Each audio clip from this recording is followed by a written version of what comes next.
Hi there, I'm Flint. Today I'm going to tell you more about 3D printing. Before we start, what can you tell me about 3D printing? Is it something fancy and new? What's it being used for? Is it dangerous? Do I need to be a computer god and code a program to have a printer working? I will try my best to answer all these questions and all the other questions that you may or may not have about 3D printing. Where shall I start? Well, it all started back in the year 1860. Yes, you are reading that right. The photosculpting method was created, which captured the three dimensions of an object using cameras surrounding the object. Does that sound familiar? Of course, over the years this theory evolved and changed. The first actual working 3D printer was created in 1984, which used a special liquid which we call a photopolymer, at which a laser is then pointed to make it harden.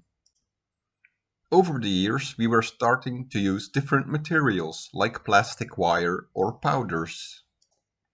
Now we are gonna fast forward a bit. In 2002, the first printed miniature kidney was produced. 2009 is the year that the first company to produce 3D printers for an affordable price was born. Now people could use 3D printers at home.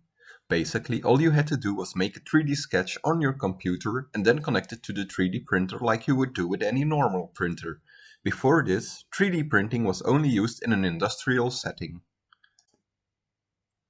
3D printing is also used to print 3D prosthetic legs, blood vessels, and even cars. That's a bit about the history and some applications about 3D printing. At this point in time, 3D printing is used in almost every industry that you can think of.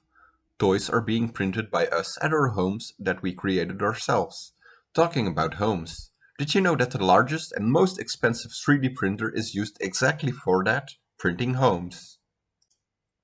You can build so many things with a 3D printer, the list is practically endless.